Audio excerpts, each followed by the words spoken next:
सुप्रभात सुप्रभात सुप्रभात। कैसे हैं सभी लोग मेरे बच्चों? Good morning. सबका बेटा खैर मकदम करते हैं। तो वेलकम है आपका इस 12th क्लास की इकोसिस्टम यानी जो इकोलॉजी वाली जो यूनिट है आपकी, उसके लास्ट चैप्टर पर। ये जो लास्ट चैप्टर है बेटा वो है आपका बायोडाइवर्सिटी एंड इट्स कंजर्वेशन। बेटा ये चैप्टर बेटा मैं पहले आपको बता दूं, ये 100% डाटा बेस्ड चैप्टर है। इसमें बहुत सारा डाटा है। वो सारा डाटा अभी हम हाईलाइट करेंगे, एक एक पॉइंट एक एक वर्ड को हम हाईलाइट करते जाएंगे और उसके बाद फिर इसके क्वेश्चंस। बेटा आपको पीडीएफ अपलोड कर दी जा रही है टेलीग्राम चैनल के ऊपर। हर चैप्टर के एमसीक्यूज के क्वेश्चंस उस पर सॉल्व करें। भरोसा रखें बेटा, इन क्वेश्चनों को करने के बाद आपका जो कॉन्फिडेंस लेवल है बहुत हाई अप हो जाएगा। बेटा उसको सडन बूस्ट करने के लिए इन क्वेश्चन को अपनी अकल से, गूगल बाबा की हेल्प नहीं लेनी है, अपनी अकल से इसको अगर आप सॉल्व करोगे तो आपका दिमाग चलेगा। हालांकि इकोसिस्टम वाली यानी ये जो इकोलॉजी वाली यूनिट है ये काफी इजी गोइंग यूनिट मानते हैं हम, पर इसका ये जो चैप्टर है ये इसलिए थोड़ा सा कठिन माना जाता है क्योंकि उसमें डाटा बहुत सारा है। बेटा डाटा तो याद करना पड़ेगा। तरीका सिर्फ यह है कि उसको आप हाईलाइट करते हुए कहीं ना कहीं पे पॉइंट आउट करके लिख लो कि इस चैप्टर के इस एनसीईआरटी के इस पेज पे ये वाला डाटा दे रखा है कि टोटल बर्ड्स इतनी है, टोटल स्पेशीज इतनी है, इतनी खत्म हो गई है, ये खत्म होने वाली हैं। तो इस तरीके से हम कुछ इस चैप्टर के अंदर पढ़ेंगे। तो बेटा चलिए शुरुआत करते हैं, समझते हैं इस यूनिट के आखिरी चैप्टर यानी कि 13th chapter biodiversity and it's conservation पर। ये जो बायोडाइवर्सिटी एंड इट्स कंजर्वेशन है, अगर मैं इस यूनिट के बारे में बात करूं तो बेटा आप एक बात बहुत ज़्यादा ध्यान से समझ लें, बहुत ज़्यादा ध्यान से, कि इस यूनिट के अंदर हमारा एक वर्ड आता है बायोडाइवर्सिटी। बायो का मतलब क्या होता है बेटा? लिविंग। और डाइवर्सिटी का क्या मतलब होता है? डिफरेंसेस। ये जो लिविंग ऑर्गेनिज्म के बीच में डिफरेंसेस होते हैं, इन डिफरेंसेस को हम बायोडाइवर्सिटी कहते हैं। इस चैप्टर के अंदर हमें क्या पढ़ना है, इस चैप्टर का ओवरव्यू अगर मैं बताऊं आपको तो इस चैप्टर के अंदर हमको ये पढ़ना है कि कहां पर अलग अलग कौन कौन सी डाइवर्सिटीज यानी कि कौन कौन से अलग अलग स्पेशीज पाई जाती हैं। उनमें से कुछ खत्म होने वाली हैं, कुछ खत्म हो रही हैं, तो उनके खत्म होने के पीछे रीजन क्या हो रहा है, वो कम क्यों हो रही है, उनकी डिक्रीज इन नंबर के पीछे क्या रीजन अफेक्ट हो रहा है, ये सब इसके पीछे पढ़ेंगे। और वो खत्म ना हो जाए इस दुनिया से तो उसका कंजर्वेशन कैसे करेंगे, ये इस यूनिट की डिमांड है। तो बेटा चलिए इस चैप्टर को हम खत्म करते हैं, इस चैप्टर के बारे में समझते हैं। ये जो चैप्टर है आपका बायोडाइवर्सिटी एंड इट्स कंजर्वेशन, इसके अंदर अगर हम समझें, सबसे पहले बेटा हम इसको म्यूट कर देते हैं ताकि कहीं बीच में डिस्टर्बेंस क्रिएट ना हो। चलिए बेटा, तो इस चैप्टर के अगर हम फर्स्ट पैराग्राफ पर बात करते हैं इस चैप्टर के, तो हमारी एनसीईआरटी जैसे मैंने पहले बताया डाटा बेस्ड चैप्टर है, कंप्लीटली डाटा बेस्ड चैप्टर। बेटा थ्योरी कुछ पोर्शन है, जो भी होगा हम बात करेंगे उसके बारे में। कंप्लीटली डाटा बेस्ड चैप्टर है तो थोड़ा सा हमें डाटा रिवाइव करना होगा, समझना होगा कैसे में कहां पर क्या चीज दे रखी है। चलिए बेटा ये क्या कहता है, ये कहता है कि अगर हम अपने प्लेनेट, हमारा प्लेनेट कौन सा है बेटा? हमारा प्लेनेट है अर्थ। इसमें अगर हम ध्यान से देखें तो हमें बहुत ही सारी चीजों को जानकर ये अचरज होगा, हमें यह अचंभा महसूस होगा कि इसमें बहुत बहुत बहुत सारी प्रकार की डाइवर्सिटीज ऑफ लाइफ देखने को मिलती हैं। आप आम देखो, आम की बहुत सारी वैरायटीज हैं। आप डॉग्स देखो, डॉग्स की बहुत सारी वैरायटीज हैं। आप जो है किसी भी चीज को देखो, आप उसकी डाइवर्सिटीज बहुत सारी दिखाई देंगी आपको। तो इसमें यही इन्होंने बताया कि अगर हम इंसान को ही देख लें, हम अगर इंसान को ही देख लें तो हमारे इंसान के ही अंदर बहुत सारी वैरायटीज देखने को मिलेंगी। इसमें साफ साफ बताया जा रहा है बेटा, डाटा याद रखना है कि लगभग 20,000 स्पेशीज, 20,000 चींटियों की बात नहीं चल रही है, 20,000 चींटियों की वैरायटीज की बात चल रही है। ये जो वैरायटीज हैं आपकी ये लगभग 20,000 हैं आपकी। लगभग आपके 3 लाख के आसपास बीटल्स, समझते हो ना, वो कीड़ा होता है, उसके ऊपर ब्लैक कलर का छोटा सा होता है, उसमें रेड कलर का होता है, उसमें black black black black spots होता है, कुछ ऐसा कर्व सा होता है टॉर्टोइज जैसा। 28,000 स्पेशीज ऑफ फिशेज मिल रही हैं बेटा। 20,000 ऑफ ऑर्किड्स, याद आ रहा है? ये सब क्या है बेटा, ये सब वैरायटीज इसमें पाई जा रही हैं। क्यों ये अलग अलग वैरायटीज पाई जा रही हैं? क्योंकि ये अलग अलग जगह पर पाई जाती हैं। जैसा अलग अलग जगह का अलग अलग इन्वायरमेंट होता है, उसके अकॉर्डिंग हमारी जो बॉडी रिएक्ट करती है, उस रिएक्शन का फलस्वरूप ये हो जाता है कि हम दूसरों से भिन्न भिन्न नजर आते हैं, यानी हम अलग अलग नजर आते हैं। अगर मैं एक पहाड़ी एरिया का रहने वाला हूं तो उस ठंडे एनवायरनमेंट की वजह से मेरी बॉडी के अंदर कुछ फेयरनेस आ जाएगी। अगर मैं कुछ ज्यादा सनलाइट वाले एरिया में रहता हूं, हीट वाले एरिया में रहता हूं, तो मेरी बॉडी के अंदर कुछ डार्कनेस आ जाएगी, क्योंकि उस सनलाइट की रेज से बचने के लिए, उस सनलाइट की गर्मी से बचने के लिए मेरी बॉडी की सेल्स मेलानिन ज्यादा रिलीज करेंगी, जिसकी वजह से मैं उसके एनवायरनमेंट में अडेप्ट कर पाऊंगा। और उस अडेप्टेशन का फलस्वरूप ये होगा कि जो मैं पहले किसी और तरीके का दिखता था, अब मैं वो किसी रहूंगा और तरीके हूं, लेकिन मैं इंसानी हूं, मैं इंसानी, पर मेरे अंदर चेंजेस आए। This is just because of environmental factor and the demand of my body, जिसकी वजह से मैं उस इन्वायरमेंट में एडजस्ट हो पाऊं। तो उसके लिए डिमांड के अकॉर्डिंग सप्लाई होगी। मेरी बॉडी की जो डिमांड थी उसके अकॉर्डिंग मेरी बॉडी के हार्मोन्स, मेरी बॉडी के सेल्स सप्लाई करेंगे ताकि हम एडजस्ट हो पाए। तो ये जो डिफरेंसेस होती हैं एक एक जातियों में, ये क्यों डिफरेंस पाए जाते हैं? To cope up with the adverse condition, और उसमें एडजस्ट होने के लिए। तो उसी के अनुसार ये हुआ बेटा, ये अलग अलग प्रकार की ये हमें स्पेशीज देखने को मिलती हैं। चीजें समझ में आ रही है बेटा? कोई कंफ्यूजन वाली बात तो नहीं बेटा? तो इस फर्स्ट पैराग्राफ में आपको मोटे तौर पे डाटा दिया गया है 20,000 चींटियां, 20,000 ऑर्किड्स, उससे ज्यादा क्या हो गए आपके 28,000 की स्पेशीज पाई जाएंगी आपकी, इतनी वैरायटीज, और लगभग 3 लाख के आसपास बीटल्स। डाटा याद रखना है बेटा, डाटा में कुछ भी आता है, कुछ भी, हमें लगेगा ये क्या यार, लेकिन वो कुछ भी आता है बेटा डाटा में, कोई ऐसी वाली बात नहीं है। दिमाग में रखना है कौन सी कितनी पाई जाती है। ओके बेटा, चलिए अब हम इसके आगे अगर जानने की कोशिश करें तो बेटा ये है कि ये जो डाइवर्सिटीज हैं, इस डाइवर्सिटीज के पीछे क्या रीजन पाया जाएगा। जैसे मैंने अभी बात बताई थी कि मैं एनवायरनमेंट में एडजस्ट होना चाहता हूं और ये सब चीजें, अभी कहानी सुनाई थी। तो ऐसे ही बेटा कहानी बताई जाए तो ये है कि अगर हम किसी के भी डाइवर्सिटीज में डिफरेंसेस को देखते हैं तो उस डिफरेंसेस के अनुसार जो मुझे समझ में आता है वो ये आता है कि जैसे जैसे मुझे बायोडाइवर्सिटी नजर आ रही है, उसके पीछे 3 रीजन कहीं ना कहीं मुझे दिखते हैं। Directly, indirectly there are 3 factors जो इन डिफरेंसेस को लाने के लिए रेस्पॉन्सिबल हैं। सबसे पहले जो आता है बेटा वो आता है आपका जेनेटिक बायोडाइवर्सिटी, यानी कि जेनेटिक डाइवर्सिटी। जेनेटिक का मतलब क्या हो गया बेटा? जेनेटिक मतलब हमारा जेनेटिक लेवल, और जेनेटिक लेवल का मतलब क्या हो गया बेटा? जेनेटिक मतलब हो गया हमारा डीएनए। डीएनए का मतलब हमारा जीन, डीएनए का मतलब हमारा एलील, डीएनए का मतलब हमारा क्रोमोसोम। इनके लेवल पर हमें कहीं ना कहीं डिफरेंसेस देखने को मिलेंगे ही मिलेंगे। ये जो डिफरेंसेस होते हैं, इन डिफरेंसेस को हम जेनेटिक डाइवर्सिटी के अंतर्गत रखते हैं। जैसे कि अगर हम बात करें बेटा, ये आपका एक प्लांट है, एक मेडिसिनल प्लांट है बेटा, इसका नाम है आपका रावोल्फिया वोमिटोरिया। बेसिकली अगर देखा जाए तो रावोल्फिया 2 प्रकार के होते हैं। ये जो रावोल्फिया है बेटा, ये रावोल्फिया 2 प्रकार के होते हैं। एक होता है बेटा रावोल्फिया सरपेंटीना, एक है बेटा रावोल्फिया वोमिटोरिया। रावोल्फिया सरपेंटीना जो होता है बेटा, ये क्या होता है? ये आपके ब्लड प्रेशर को लोअर डाउन करने में हेल्प करता है, यानी हाई ब्लड प्रेशर को कंट्रोल करने में हेल्प करता है। आयुर्वेदिक मेडिसिन है। और ये जो आपकी वोमिटोरिया है बेटा, नाम से पता लग रहा होगा आपको, वोमिटोरिया मतलब समथिंग रिलेटेड विद वॉमिटिंग।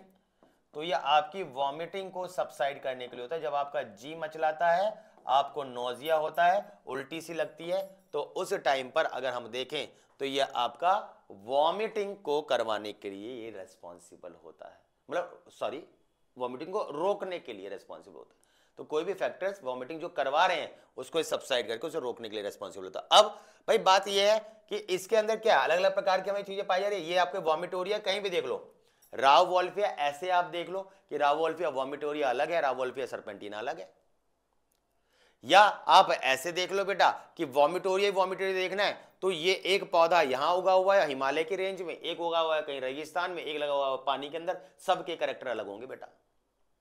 इसके अंदर एक केमिकल पाया जाता है बेटा रिजर्पिन, बहुत इंपॉर्टेंट है। ये सभी के अंदर डिफरेंट डिफरेंट आपका पाया जाएगा। ऐसे अगर हम बात करते हैं, यानी आप क्या समझे, जिसमें आपका एक ही आपकी चीज हो, कोई भी चीज हो वो हमारी एक है। मैंगो है तो मैंगो ही हो, राइस है तो राइस हो, रावोल्फी है तो रावोल्फी हो।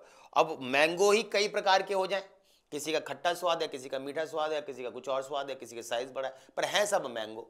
तो जरा जरा सा जेनेटिक वेरिएशन आ रहे हैं बेटा, और उस जेनेटिक वेरिएशन की वजह से जो रीजन होता है वो आपका जेनेटिक डाइवर्सिटी कहलाता है। जैसे कि आपका इंडिया में मैंने अभी आपको बताया बेटा, जैसे लगभग 50,000 वैरायटीज के क्या पाए जाएंगे बेटा आपका राइस, लगभग 1000 वैरायटीज के क्या पाए जाएंगे आपके मैंगो। ऐसे ही एक जाति के होने पर अगर आप उसमें ही डिफरेंसेस देखते हो, क्योंकि जेनेटिक डिफरेंसेस की वजह से कहीं ना कहीं उसके कैरेक्टर में एक्सटर्नल या इंटरनल डिफरेंसेस देखने को मिल रहे हैं, इसे बोलते हैं जेनेटिक बायोडाइवर्सिटी। समझ में आ गई बात? कोई कंफ्यूजन वाली बात हुई ना? ठीक है बेटा। दूसरा आता है आपका स्पेशीज बायोडाइवर्सिटी। अब स्पेशीज बायोडाइवर्सिटी का क्या मतलब हुआ? स्पेशीज बायोडाइवर्सिटी का मतलब हुआ आपका कि जैसे अगर हम सिंपल भाषा में समझाऊं मैं तो ऐसे समझ लो कि जैसे एक जगह है, वहां पे मैं डॉग्स को देखना चाह रहा हूं। अब डॉग्स हैं, एक जर्मन शेफर्ड है, एक बुलडॉग है, एक आपका पमेरियन है, एक पूंछ कटा कुत्ता, सही है ना, ऐसे हैं। तो अगर मैं इनको देखता हूं तो इससे मुझे क्या समझ में आता है? इससे मुझे यह समझ में आता है कि आपका एक ही है आपका वो जानवर, ठीक है ना, जो उसकी स्पेशीज है वो एक ही है, बस उसकी ब्रीड्स डिफरेंट हैं। अगर ऐसा हो जाता है तो ये कहलाता है जेनेटिक बायोडाइवर्सिटी। अगर हम स्पेशीज ही अलग कर दें कि यहाँ पर गाय भी है, यहाँ पर डॉग भी है, यहाँ पर आपके बिल्लियाँ भी हैं, यहाँ पर चूहे भी हैं, तो ये कहलाएगा इन शॉर्ट स्पेशीज डाइवर्सिटी। अगर हम देखते हैं तो अलग अलग स्पेशीज को देखना, एम्फीबियंस हैं, अलग अलग एम्फीबियंस हैं, ठीक है ना, बात समझ में है ना। इधर भाई साहब क्रोकोडाइल भी पाया जा रहा है, इधर टॉर्टोइज भी पाया जा रहा है, फ्रॉक्स भी पाए जा रहे हैं, इधर केवल टॉर्टोइज पाया जा रहा है।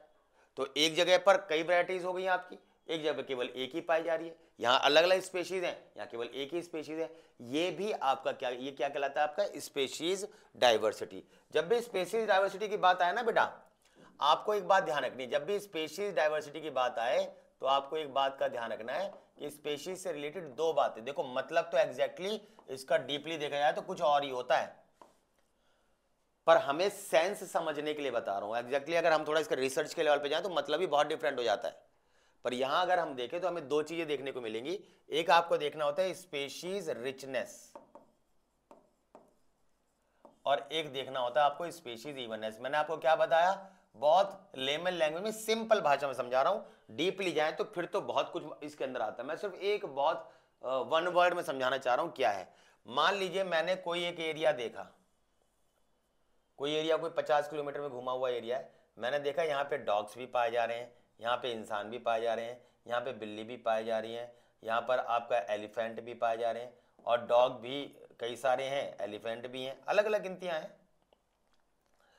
तो ये जो वैरायटीज पाई जा रही है, ये जो वैरायटीज ऑफ स्पेशीज हैं, इसको हम क्या कहेंगे बेटा, ये इवननेस।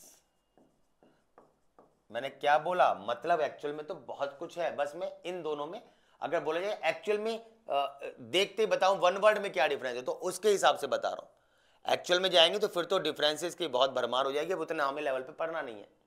तो हमें सीधी सीधी बात, अब इसमें क्या क्या पाया जाता है वो समझ में आई। अब इनमें से सबसे ज्यादा कौन है बेटा, हमारे पास एलिफेंट सबसे ज्यादा है, जो आपके मोर जो रिच हैं, जो मोर इन नंबर हो जाएंगे आपके, वो क्या कहलाएंगे आपके, वो कहलाएंगे आपके स्पेशीज रिचनेस। कहानी समझ में आई? तो बहुत ही सिंपल शब्दों में मतलब बताया, फिर से बता रहा हूं एग्जैक्टली मतलब। तो अगर हम माइन्यूट लेवल पे जाएं तो बहुत कुछ चीजें आपको कॉन्ट्रास्ट नजर आएंगे, कि कॉन्ट्रा इंडिकेटेड दिखाई आएंगे कि भाई ये ऐसे बोल रहे हैं, ये ऐसे बोल रहे हैं। लेकिन मैं एक सिंपल भाषा में बताऊं कि दोनों में क्या मतलब है, कितनी वैरायटीज पाई जा रही है, तो वो आपकी इवननेस, उनमें से ज्यादा कौन सी है, वो आपकी रिचनेस। समझ में आई बात? चीजें क्लियर है बेटा? स्पेशीज बायोडाइवर्सिटी समझ में आ गई। अब आती है आपकी इकोलॉजिकल बायोडाइवर्सिटी। अब इकोलॉजिकल बायोडाइवर्सिटी में क्या हो गया आपका, इसके अंदर तो इकोसिस्टम ही चेंज हो जाएगा। इसमें आपके क्या हुआ, इसमें आपने देखा ब्रीड चेंज होगी, ब्रीड्स, स्पेशीज सेम रहेगी, ब्रीड चेंज, इसमें आपकी स्पेशीज ही डिफरेंट हो जाएगी, और इसमें आपके रहने वाली वो जगह जिसको हम इकोसिस्टम कहते हैं वो इकोसिस्टम ही चेंज हो जाएगा। समझ में आई बात, चीजें क्लियर है? तो आपका इकोसिस्टम ही वेरिएबल हो जाएगा। यहां तक कोई दिक्कत वाली बात किसी को, चीजें समझ में आ गई? तो यही आपके 3 प्रकार की या आपके डाइवर्सिटीज को आप देखते हैं। समझ में आई बेटा? क्या समझा अभी तक आपने बेटा? अभी तक आपने क्या समझा, फटाफट से रिकॉल करें। अभी तक आपने समझा कि हम इस दुनिया में जब भी देखते हैं तो चेंजेस देखने को मिलते हैं। चेंजेस के पीछे रीजन डीएनए भी हो सकता है, चेंजेस के पीछे आपके एनवायरमेंटल कंडीशन भी हो सकती है, उसमें स्पीशीज के आधार पर हम स्टडी करेंगे, इकोसिस्टम के आधार पर करेंगे, और जेनेटिक तो है ही है। जेनेटिक में स्पीशीज सेम रहेगी, ब्रीड डिफरेंट, स्पेशीज के अंदर स्पेशीज ही डिफरेंट हो जाएगी, और इकोलॉजिकल अंदर इकोसिस्टम चेंजेस हो जाएंगे। इकोसिस्टम का मतलब ये, अगर आपको यहां नहीं समझ में आया हो तो मैं फिर से समझा देता हूं। जैसे यहाँ पे 2 वर्ड दिखेंगे, जैसे हम भारत के निचले हिस्से को देखें जहां से श्रीलंका के लिए रास्ता निकलता है, तो एक आपका ईस्टर्न घाट है, एक आपका वेस्टर्न घाट है। घाट मतलब किनारे। तो यहाँ पे देखो, यहाँ इन्वायरमेंटल कंडीशन अलग है, यहाँ इन्वायरमेंटल कंडीशन अलग है, तो यहाँ पे अलग जानवर पाए जाएंगे, यहाँ पे अलग जानवर पाए जाएंगे। जब इकोसिस्टम ही अलग हो जाता है, समुद्र में अलग पाए जाएंगे, नदी में अलग पाए जाएंगे, समुद्र में अलग पाए जाएंगे, रेगिस्तान में अलग पाए जाएंगे, क्योंकि इकोसिस्टम अलग, एनवायरमेंटल कंडीशन अलग, उसके अंदर चेंजेस देखने को मिलेंगे ही मिलेंगे। समझ में आई बात? अब बात ये आती है कि हमारे को ये पता है बहुत सारे प्रकार के इस दुनिया में अलग अलग स्पेशीज, अलग अलग ब्रीड्स हैं। तो अब दिमाग में ये आया कि यार क्यों ना हम इनको गिने, क्योंकि गिनेंगे तो हमें कुछ ना कुछ तो ऐसा आइडिया मिलेगा कि हाँ भाई ये हमें ऐसे करना था। मैं क्या कहना चाह रहा हूं, समझ में आई बात? कि भाई हमें पता है कि भाई 100 चिड़ियां हैं, तो हम उन 100 के लिए कुछ ना कुछ सोच के रखेंगे, रहने की जगह, खाने की जगह, कुछ और भी हम प्लान कर सकते हैं। तो दिमाग में आया कि इस पृथ्वी पर, इस ब्रह्मांड में, इस देश में, इस राज्य में कितनी कितनी स्पीशीज पाई जाती है। तो उसके लिए गिनती शुरू हुई पहले पृथ्वी को लेके। जब पृथ्वी को लेके बात आई तो बात ये हुई बेटा, जब पृथ्वी को लेके बात आई तो क्या हुआ, एक एसोसिएशन थी IUCN, international union for conservation of nature and natural resources. इन्होंने बोला कि हम भाई नेचर और नेचुरल रिसोर्सेज के बारे में स्टडी करते हैं, तो हमें इनके बारे में जानकारी चाहिए। तो उन्होंने जब जानकारी लेने की कोशिश करी, बेटा डाटा बेस्ड क्वेश्चन हैं, बात ध्यान में आई ना, तो ध्यान रखना, डाटा याद रखना है बेटा आपको। तो इन्होंने बोला कि अगर हम टोटल नंबर ऑफ प्लांट्स और एनिमल्स को देखते हैं,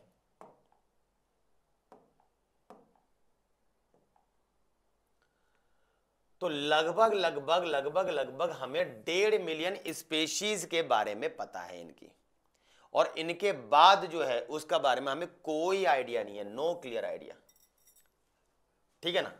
इनका तो हमने देख लिया कि हाँ भाई लगभग 1.5 मिलियन से थोड़े से ज्यादा हमें स्पेशीज इनके प्लांट्स एनिमल्स के मिल जाते हैं। फिर एक ओवरऑल एवरेज निकाल के देखा गया, तो ये मानने लग गए हम कि लगभग अगर देखा जाए तो इस पूरी पृथ्वी पर लगभग 20 से 50 मिलियन ये पाए जाते होंगे। ये एक अंदाजा लगाया कि नहीं 1.5 मिलियन तो हमारे पास डाटा है, उससे थोड़ा ज्यादा, पर अभी बहुत सारी और रहती हैं क्योंकि उनके बारे में हम स्टडी नहीं कर पाए। तो एक एवरेज लगा लेते हैं, एक अंदाजा लगा लेते हैं, एक गैस लगा लेते हैं, तो ये देखा गया कि लगभग 20 से 30 मिलियन होगा। लेकिन एक बहुत बड़ा रिसर्चर्स थे बेटा, रॉबर्ट में, इन्होंने बोला कि नहीं यार, हम इस तरीके से ऐसे नहीं जान सकते कि यार एक अंदाजा मान लें। अगर हम स्टडी कर रहे हैं तो उस स्टडी के अंदर में प्रॉपर स्टडी चाहिए ही चाहिए। तो उसके बेसिस पर उन्होंने क्या देखा, उन्होंने बोला, उनका जो आइडिया था वो ये कि लगभग लगभग 1.5 मिलियन नहीं, लगभग 7 मिलियन हमको इस पूरे ग्लोबल स्पीशीज की डाइवर्सिटी देखने को मिलती है। तो क्या हमने इस पेज पर समझा, हमने इस पेज में समझा कि हमें लगा था, हमने 1.5 मिलियन से आसपास थोड़ा सा डाटा हमारे पास था, अंदाजा लगाया तो 20 से 30 मिलियन। पर रॉबर्ट मेन ने ऑब्जेक्शन उठाया, उन्होंने बोला हम ऐसे नहीं मान सकते। उन्होंने स्टडी करी और उन्होंने अपने कंक्लूजन में बोला कि लगभग 7 मिलियन हमारे ग्लोबल की स्पीशीज, पूरे ब्रह्मांड की स्पीशीज की डाइवर्सिटी देखने को मिलती है। इतने प्रकार की चीजें क्लियर है बेटा? यहां तक कहानी समझ में आई आपको? आगे बात करें अब हम, तो आगे बात करा, अब इन्होंने अपने उस डाटा को थोड़ा सा इंप्रोवाइज किया, थोड़ा सा और इलैबोरेट किया। ये डाटा बहुत इंपॉर्टेंट है बेटा, सही ना? इन्होंने क्या इलैबोरेट किया बेटा, इन्होंने ये बोला कि अगर हम इस पृथ्वी पर बायोडायवर्सिटी को देखें, हम रॉबर्ट मे के हिसाब से इस वक्त बात कर रहे हैं क्योंकि उन्होंने थोड़ी सी चीजें इस और इलेबोरेट करी। इन्होंने बोला मोर देन 70% स्पेशीज जो है वो एनिमल्स की हमें पता है, जबकि 30% एनिमल्स की अभी हमें नहीं पता है। उसके बाद इन्होंने बताया कि plants including algae, fungi, bryophyte, gymnosperm, angiosperm comprise no more than 22% of total. समझ में आई बात कि नहीं? जितनी बायोडाइवर्सिटीज हैं उनमें अगर हम सभी स्पेशीज को कैलकुलेट करें तो सारे प्लांट्स मिला के 22% बनते हैं। ये इनका है, किनका? रॉबर्ट मे का। समझ में आई बात नहीं? इन्होंने बोला बेटा ये आपका, इन्होंने बोला एनिमल्स में इंसेक्ट सबसे ज्यादा पाए जाते हैं, एनिमल्स में इंसेक्ट सबसे ज्यादा पाए जाते हैं। समझ में आई बात नहीं आई? इन्होंने बोला लगभग 70% जो है वो इंसेक्ट होते हैं टोटल एनिमल्स के। तो मतलब क्या हो गया बेटा? मतलब ये हो गया कि 10 में से 7 आपके, अगर 10 जानवर तो उनमें 7 जानवर तो कीड़े होंगे। डाटा समझ में आ रहा है बेटा? कोई दिक्कत वाली बात हुई ना? उसके बाद तो कीड़ों का समझ में आ गया, कीड़े सबसे ज्यादा हैं, समझिए ना। उसके बाद हमारा जो है वो 70% के आसपास है, 10 में से 7 आपके एनिमल्स में से कीड़े पाए जाएंगे, 22% आपका जो है वो प्लांट्स इंक्लूड करता है उसके अंदर। और इनके बाद अगर हम देखें तो फंजाई के बारे में भी इन्होंने बोला कि जो फंजाई होती है वो वर्ल्ड में more than combined total of the species of fish, amphibian, reptile, mammal. कहानी समझ में आई? अगर मैं इन सब को जोड़ देता हूं तो इन सब से अकेला ज्यादा केवल फंजाई प्रेजेंट है। बेटा डाटा है, बार बार बोल रहा हूं, हो सकता है बोरियत महसूस हो, पर बोरियत महसूस करनी नहीं है क्योंकि इन्हीं डाटा में से क्वेश्चन उठता है, इसी में से। कहानी समझ में आई बेटा? कोई दिक्कत वाली बात तो नहीं ना? ठीक है बच्चे। फिर इन्होंने ये पाई चार्ट दे रखा है कि इनवर्टिब्रेट्स इतनी इतनी परसेंटेज में डिवाइड है, वर्टिब्रेट्स में इतने इतने परसेंटेज पाए जाते हैं, इतने मैमल्स, इतने बर्ड्स, इतने रेप्टाइल्स, इतने एनिमल्स, और ये फिश और ये। बेटा इसकी मैं आपको ट्रिक बताऊंगा, है ना, चैप्टर खत्म होते ही मैं आपको इसके जब क्वेश्चन कराऊंगा तो इसको याद करने की ट्रिक बताऊंगा कि आप कैसे इसको याद कर सकते हैं। बस अभी ऐसा समझ लो, ये पाई चार्ट के बेसिस पर पूरे ग्लोबली कितने कितने परसेंटेज पाए जाते हैं उसके बारे में बात बताई हुई है कि भाई जितने भी बाकी जानवर इनको देखें हम, और एनिमल इंसेक्ट देखो, सभी एनिमल्स में इंसेक्ट सबसे ज्यादा लगभग 70% ही हो गए, बाकी सारे मिलकर आपके 30%। तो ऐसे ही ये चीजें बताई हुई हैं, आपको समझ में आई बात? आप देखो तो यहाँ पे फंजाई सबसे ज्यादा दे रखा है और बाकी सब चीजें कम। तो ये चीजें हैं, बाकी जानवरों को अगर हम मिला दें तो उन सभी जानवरों से मिलाने के बावजूद भी फंजाई सबसे ज्यादा होता है, जैसे अभी हमने पढ़ा। समझ में आई बात? ठीक है ना? अभी हमने पढ़ा था ना बेटा, कंफ्यूज क्यों हो रहे हो? पढ़ा था ना कि आप फिश, एम्फीबियंस, रेप्टाइल्स, मैमल्स जोड़ दो फिर भी फंजाई सबसे ज्यादा। ठीक है बेटा? इसकी ट्रिक मैं आपको याद करने की बताऊंगा। जहां जहां डाटा है वहां वहां हाईलाइट कर रहा हूं, आना ही आना है, आना ही आना है। डाटा बेस्ड क्वेश्चंस आते हैं, आपको मैं बता रहा हूं आपको। और ऐसा नहीं है कि ये केवल नीट में, बेटा 12th के बोर्ड के अंदर भी डाटा जैसे उठा के आ जाते हैं। क्वेश्चन उठा के देख लो, पूछ लेते हैं इन्वर्टिब्रेट्स कितने होते हैं। समझ में आई बात? तो वो है कि अभी हॉट स्पॉट्स कितने होते हैं आपके, नेशनल पार्क्स कितने होते हैं, तो ये सब कुछ भी डाटा आता है, अभी हम पढ़ेंगे इनके बारे में। चलिए अब हम बात करते हैं आगे। अब अगर हम आगे बात करें तो ये है आपके कि अगर हम देखें तो जो पृथ्वी है वो 2.4% पूरी दुनिया में जितना भी पृथ्वी है, जमीन है, उस जमीन का जो भारतवर्ष है, उस भारतवर्ष में जमीन का रेशियो 2.4% है पूरे इस दुनिया की पृथ्वी का। उसमें से जो डाइवर्सिटी देखने को मिलती है वो होती है 8.1%। डाटा है बेटा, लिख के रखना है, जिसकी वजह से जो हमारी भारत है, भारतवर्ष, वो 12 डाइवर्सिटीज जो कंट्रीज है, बड़ी बड़ी पूरे वर्ल्ड की जो है उसके आपके 12 जो मेगा डाइवर्सिटीज कंट्रीज है उसमें इंक्लूड होता है। सही है ना? जो 12 बड़ी बड़ी जिसमें बहुत बहुत प्रकार के वेराइटीज ऑफ एनिमल्स पाए जाते हैं, प्लांट्स पाए जाते हैं, उनमें से एक हमारा भारतवर्ष है। सही है ना? इसमें से भारत की बात करें, अभी तक पृथ्वी की बात चल रही थी, अब भारत की बात चल रही है फिलहाल, कि 45,000 प्लांट्स पाए जाते हैं और लगभग उसके दुगने हमारे जानवर। समझ में आई बात? कोई दिक्कत वाली बात तो नहीं ना? तो अगर उस चीज को हम देखें तो अभी रॉबर्ट मे ने बताया था कि 22% जो होते हैं वो हमारे लगभग प्लांट्स ही प्लांट्स होते हैं। तो उसके हिसाब से अगर कैलकुलेट करा जाए तो लगभग आपके पूरा अगर कैलकुलेशन करा जाए उसी के हिसाब से, हमने पढ़ा था ना 22% वाली बात, याद आ रही है कुछ? यहां पे ये लिखा 22%, ठीक है ना, जितने प्लांट्स हैं उसके हिसाब से अगर हम देखें 22%, तो उस हिसाब से अगर हम यहां कैलकुलेट करें तो लगभग 1 लाख स्पीशीज ऑफ प्लांट और आपके 3 लाख स्पीशीज ऑफ एनिमल्स पाए जाते हैं। कहानी समझ में आई? कोई भी कंफ्यूजन वाली बात हो तो बताओ। फिलहाल डाटा समझ में आ गया, ठीक है ना? पूरी पृथ्वी का 2.4 है आपका, बायोडाइवर्सिटी के हिसाब से 8.1, तो ये 12th जो 12 कंट्री है उनके अंदर आता है। उसके हिसाब से 45 स्पीशीज प्लांट की आपकी इसके अंदर ये।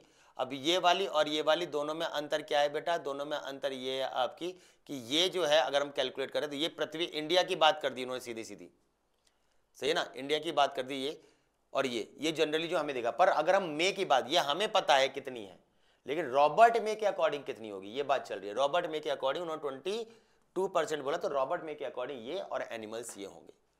सबको कहानी समझ में आई? चीजें क्लियर है बेटा? ठीक है, चलो अब आ जाओ अलग अलग। भाई अगर आप आर्कटिक और एंटार्कटिका में जाओ आप, है ना, तो वहां पे बहुत कम जो है वो जानवर पाए जाते हैं, बहुत कम वेराइटीज ऑफ जानवर कम पाए जाएंगे।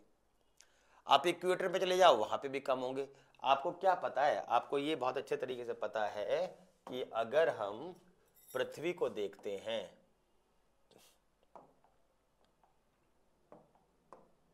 अगर हम पृथ्वी को देखते हैं तो इस पृथ्वी पर ये पोलर रीजन्स हैं, ये आपका पोलर एरिया है। तो इस पोलर एरिया पे बहुत ही ज्यादा अगर देखा जाए तो बहुत ही ज्यादा नहीं, बहुत ही ज्यादा मिनिमम पॉपुलेशन होगी, और यहाँ पे भी मिनिमम पॉपुलेशन होगी। तो एक तो पॉपुलेशन भी बहुत मिनिमम होगी और डाइवर्सिटी तो बिल्कुल ना के बराबर, बहुत कम, डाइवर्सिटी भी बहुत ही कम होगी। अलग अलग प्रकार के जानवर नहीं पाए जाएंगे, कुछ गिने चुने पाए जाएंगे। ऐसे जब हम इक्वेटर पर आएंगे, इक्वेटर पर, तो इक्वेटर पर भी जो आपकी डाइवर्सिटी है वो बहुत कम होगी, क्योंकि यहां पर केवल ठंड वाले इलाके वाले लोग रह पाएंगे, यहां पर केवल गर्मी वाले। पर इन दोनों के बीच में जो आपके है वो अलग अलग प्रकार की डाइवर्सिटीज देखने को मिलेगी। यहां डाइवर्सिटीज बहुत ज्यादा होंगी क्योंकि मिक्स होगा, यहाँ पे ठंडा वाला भी पाया जाएगा, गर्म वाला भी पाया जाएगा, सब यहाँ पे हमें को देखने को मिलेगा बड़े आराम से।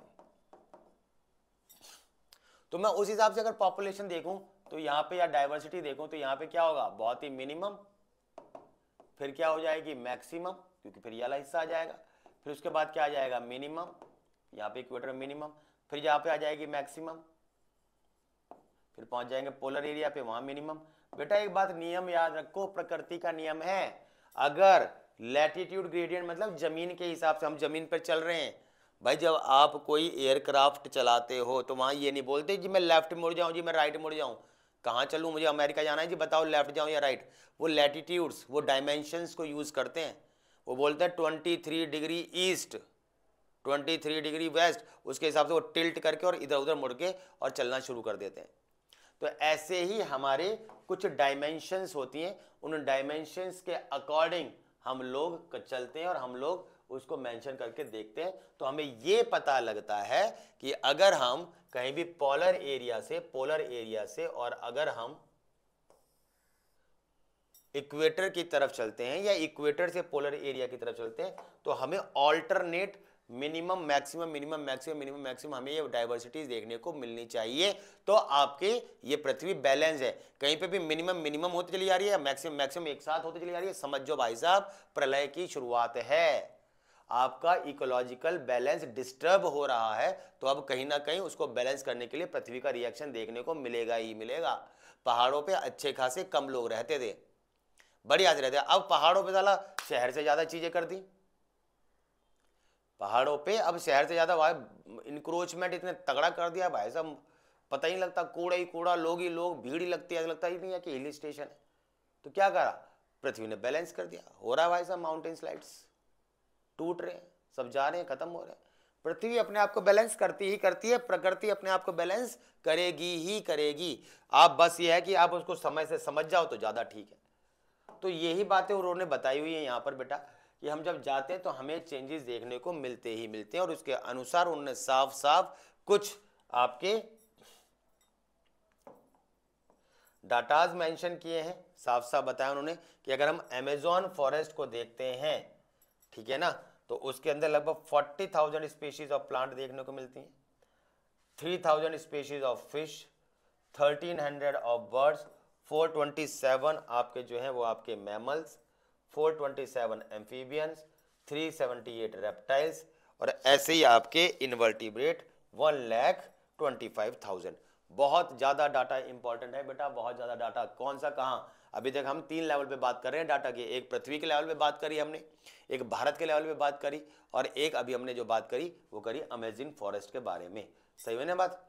चीज़ें क्लियर है बेटा? ठीक, तो ये बेटा थोड़ा सा है तो जरूरी देखो। ऐसे अगर हम यहाँ बात करें, इंडिया की बात करें, तो इंडिया के अंदर लैटिट्यूड्स के हिसाब से हम बात करें तो इतने डायमेंशंस पर 1200 ये डायमेंशन दे रखी है, इसमें 1200 ये बताया ना, ये क्या देखो अब हमें तो उतनी समझ में आएगी नहीं कौन सी 41 डिग्री नॉर्थ क्या है, हमें क्या पता भाई। हमें तो पता है न्यूयॉर्क, हमें तो पता है ये कोलंबिया है, हमें तो पता है ये अमेरिका है, पर ये है कि हाँ अमेजोन फॉरेस्ट का डाटा हमें जरूर याद होना चाहिए बेटा। बाकी का याद हो पाए तो ठीक है, नहीं तो कोई बात नहीं, ये कोई ऐसी अर्जेंसी नहीं है, ये बहुत इंपॉर्टेंट है। तो लैटिट्यूड ग्रेडियंट क्या है ना, कि हम पृथ्वी की तरफ इससे मूव कर रहे हैं, तो कहीं पे पहाड़, कहीं पे कैसे क्या है, उसके हिसाब से बात करते हैं। अब जो दूसरा फैक्टर है, हम क्या पढ़ रहे हैं? हम पढ़ रहे हैं डिस्ट्रीब्यूशन ऑफ स्पीशीज, डाइवर्सिटीज, कहीं पर कम कहीं ज्यादा, कौन कौन से फैक्टर्स अफेक्ट करते हैं। तो पहला हमने पढ़ा बेटा आपका लैटिट्यूड ग्रेडियंट, कहीं पर ठंड है, कहीं पर गर्म है, कहीं पर धूप ज्यादा पड़ेगी, कहीं पर नहीं पड़ेगी, कहीं पर बर्फ ज्यादा पड़ेगी, समझ रहे हो ना। तो उसके हिसाब से आपके जो लोगों का रहन सहन है, जानवरों की प्रेजेंस है, वो इफेक्ट करती ही करती है। नेक्स्ट आपका जो आता है वो आता है आपका एरिया स्पेशी रिलेशनशिप। अब एरिया स्पेशी रिलेशनशिप में ये मैंने एरिया रिचनेस बेटा याद आ रहा है, मैंने बताया था रिचनेस क्या होता है, रिचनेस और इवननेस 2 वर्ड बताए थे। अब उसमें एक ग्राफ दे रखा है। अब ये ग्राफ क्या कह रहा है, ये ग्राफ क्या कह रहा है, ये एक लाइन सी ड्रॉ कर दी, लॉग वाला स्केल इस पे ले लिया, ये एक दे दिया S इक्वल टू CA/Z, और इसमें साफ साफ बता दिया S है स्पेशीज रिचनेस, A हो गया आपका एरिया, Z हो गया स्लोप, और C हो गया Y माइनस इंटरसेप्ट। ये आपके लाइंस में आपने पढ़ा होगा। अब ये कहना क्या चाहता है, मुझे तो बात समझ में नहीं आई ये क्या कहना चाह रहा है। तो बेटा मैं तुम्हें बताता हूँ ये कहना क्या चाह रहा है। देखो ये क्या कहना चाह रहा है बताता हूँ। देखो ये कहना चाह रहा है, समझना, कि एक प्लेन एरिया था, सही ना, फिर बेटा ऐसे करके खाई आई, फिर खाई खत्म हुई, फिर प्लेन एरिया आया, फिर पहाड़ आया, फिर पहाड़ खत्म हुआ, फिर प्लेन एरिया आया। आई बात समझ में? अब क्या हुआ, अगर मैं पेड़ों को देखूं, पेड़ पौधों को देखूं, तो बेटा प्लेन एरिया पे पेड़ पौधे बहुत ज्यादा होंगे, प्लेन एरिया पर पेड़ पौधे बहुत ज्यादा होंगे। जैसे जैसे मैं खाई की तरफ जाऊंगा पेड़ पौधे बिल्कुल ना के बराबर हो जाएंगे, फिर जैसे ऊपर आना चाहूंगा फिर ज्यादा हो जाएंगे। पहाड़ों पे ऊपर जाऊंगा तो बेटा पेड़ पौधे धीरे धीरे कम हो जाएंगे, टिप पे तो बहुत कम रह जाएंगे। तो जैसे जैसे नीचे जाऊंगा पेड़ पौधे बढ़ने शुरू हो जाएंगे और फिर से प्लेन एरिया पे ज्यादा हो जाएंगे। क्या समझाने की कोशिश करी? प्लेन एरिया है। मैंने क्या करा, एक ग्राफ में इस लाइन को 3 ग्रुप में डिवाइड कर दिया। एक डिवाइड कर दिया खाई में, एक डिवाइड कर दिया प्लेन एरिया में, एक डिवाइड कर दिया पहाड़ में। तो प्लेन एरिया में पेड़ सबसे ज्यादा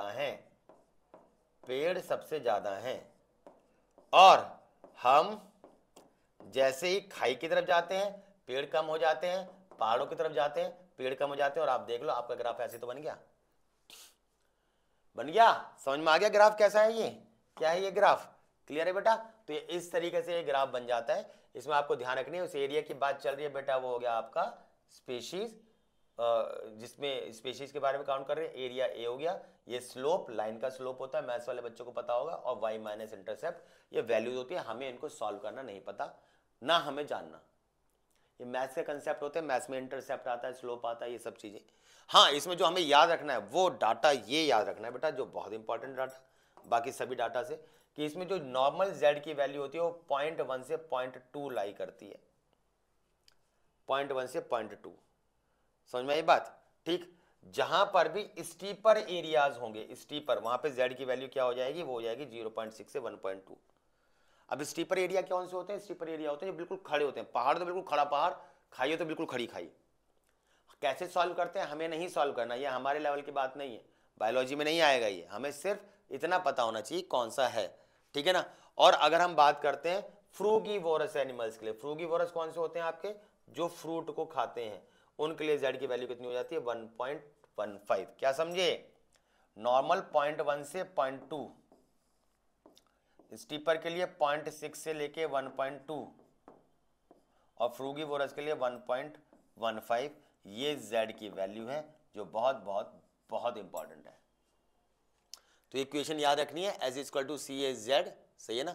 और इसी को ही अगर हम उसमें कन्वर्ट करें तो ये हो जाता है लॉग एस इक्वल, लॉग में करें तो log S equal to log C plus Z log A. समझ में आई बात? ये सब किसने स्टडी करी थी? हमारे अलेक्जेंडर वॉन हम्बोल्ट्ज। इन्होंने इक्वेशन को स्टडी करी और बताया कि ये क्या है, और इस तरीके जो शेप बनेगी उस शेप का नाम क्या रखा है उन्होंने? Rectangular hyperbola. ये हमारी इक्वेशन। कोई प्रॉब्लम? उम्मीद है टॉपिक समझ में आ रहा होगा आपको। क्लियर है बेटा? चलिए अब बात करते हैं आगे। अब बात करते हैं आगे एक बहुत ही महान साइंटिस्ट के बारे में, रिसर्चर के बारे में, जिनका नाम था डेविड टिलमैन।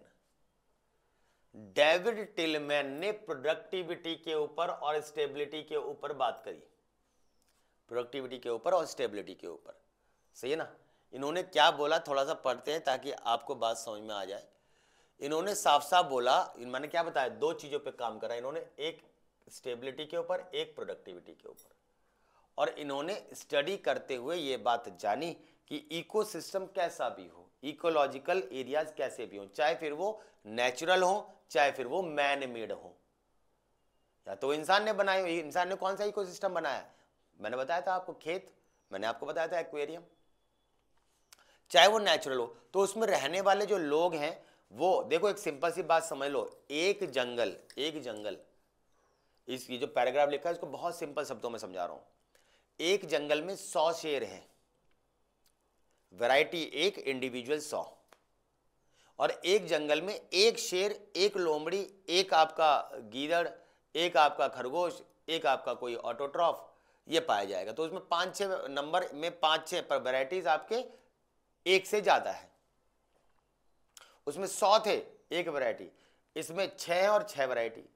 संख्या में कम है पर वैरायटी में ज्यादा है। बायोडाइवर्सिटी ज्यादा है, जिसमें जितनी बायोडाइवर्सिटी होती है वो उतना ज्यादा स्टेबल होता है। सिंपल सी बात ये कह रहा है, सिंपल ये कह रहा है ये। अब समझ में आ गया कि जितने में भी बायोडाइवर्सिटी ज्यादा होगी उसका नेट रिजल्ट प्रोडक्टिविटी भी ज्यादा होगी और वो मोर स्टेबल होगा। जिसमें कम वैरायटीज होती हैं, डाइवर्सिटी जितनी कम होती चली जाती है वो उतना ही बेकार होता है और अल्टीमेटली वो डेड इकोसिस्टम हो जाएगा, वो खराब हो जाएगा अल्टीमेटली। ये कहता है डेविड टिलमैन। सबको समझ में आई बात? चीजें क्लियर है बेटा? तो यही बताता है आपको कि आपके मोर स्पेशीज अगर होंगी, समझ में आई बात, मोर स्पेशीज होंगी तो टोटल जो प्रोडक्टिविटी है वो भी आपकी हाई होती रहेगी और आपका वो मोर स्टेबल कहलाएगा। सिंपल सी बात जो इन्होंने कुछ घुमा के बोली वो ये है। क्लियर है बेटा? कोई दिक्कत वाली बात हो बेटा तो बताइए, नहीं ना।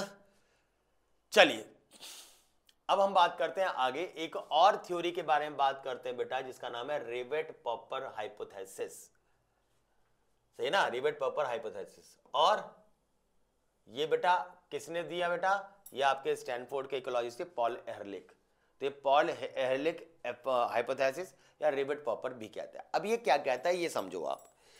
ये कहता है भाई वो ठंड लग रही है, क्या करा जाए, चलो। ये कहता है कि मेरे जैसा बंदा पहली बार एरोप्लेन में बैठा, अब एरोप्लेन में बैठा, एयरक्राफ्ट में बैठा, तो भाई मेरे दिमाग में ये आया भाई ये तो उड़ रहा है। अब मैं हूं तो मुझे एयरक्राफ्ट वालों को बताना है कि मैं बैठा हूं, तो मेरा शैतानी दिमाग खुलेगा, कुछ होता है ना, कुछ भी बच्चे क्या होता है, कुछ के दिमाग में ऐसे होता है ना, कुछ कीड़ा सा, नई कार लेके आए हैं, खड़ी है तो भाई उस पर ऐसे स्क्रैच मार दिया। समझ में आई बात? कोई बाइक लेके आया, उसकी सीट पे ब्लेड मार दिया। कुछ नहीं, मतलब कुछ भी नहीं मिल रहा है, बस दूसरे का नुकसान पहुंचाना है। तो मेरे दिमाग में ये आया कि भाई ये एयरक्राफ्ट में, एरोप्लेन में अंदर से पेंच नजर आ रहे हैं, तो मैं काम करता हूँ, मैं ना पेंच खोल लेता हूँ एक। दिमाग में आया कि मैं एक पेंच खोल लेता हूँ, तो मैंने क्या करा, ऐसे लिया स्क्रू ड्राइवर से एक पेंच खोल दिया। समझ में आई बात? कोई दिक्कत वाली बात नहीं ना? तो मैंने एक पेंच खोल दिया। अब जब मैंने एक पेंच खोल दिया तो अब हुआ क्या आपका कि जैसे मैंने पेंच खोला तो अब एक पेंच से क्या उस एयरक्राफ्ट का कोई दिक्कत होगी? कुछ नहीं। अब बाकी जो पैसेंजर थे उन्हें भी लगा यार ये पेंच खोल रहा है, इसके अंदर कोई हीरे जवाहरात लगे होंगे, उन्होंने भी खोलने शुरू कर दिए। अब जब 100 लोग 100 पेज एक उड़ते हुए एयरक्राफ्ट पर खोलेंगे तो क्या उसे कोई फर्क पड़ेगा? भाई कोई नहीं, उसमें तो बहुत सारा फर्क पड़ जाएगा। भाई एयरक्राफ्ट क्या होता है, शीट्स पे शीट्स जुड़ी होती हैं पेचों से। अब जैसे तुम पेच खोल दे वो जॉइंट तो लूज हो जाएगा, और हवा का इतना तगड़ा फ्रिक्शन होता है वो पूरी शीट ही उखड़ जाएगी। तो एरोप्लेन उड़ रहा है, उसको तो समझो पूरी छत ही गायब होगी। और क्या बगैर छत के एयरप्लेन उड़ सकता है? नहीं, वो नीचे जल के गिर जाएगा। बस यही है रिवर्ट पॉपर हाइपोथेसिस। ये कहता है, सुनो मेरे लाल, ये कहता है कि आपके पास रिवेट, अरे मेरे यार ये कैसे हो जाता है, ये कह रहा है आपके पास रिवेट मतलब स्क्रू है, आपके पास पॉपर, पॉपर मतलब चॉपर, चॉपर मतलब कोई एयरक्राफ्ट है, एरोप्लेन है। तो अगर हम कंपेयर करें स्क्रू को एक इंडिविजुअल से, एक ऑर्गेनिज्म से, और एयरक्राफ्ट को कंपेयर करें एक इकोसिस्टम से, तो ये कहता है कि एक एरोप्लेन में से एक पेंच निकाल दो कोई फर्क नहीं पड़ेगा, एक जंगल में से एक जानवर चले जाए कोई फर्क नहीं पड़ेगा।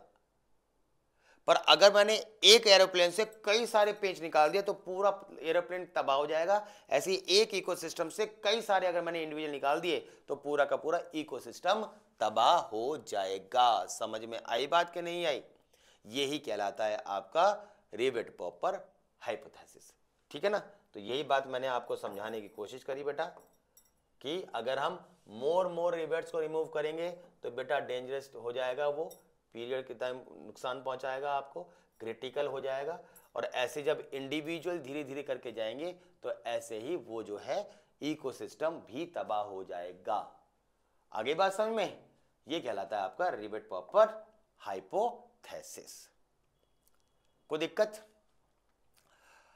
अब आता है बेटा बायोडाइवर्सिटी का लॉस।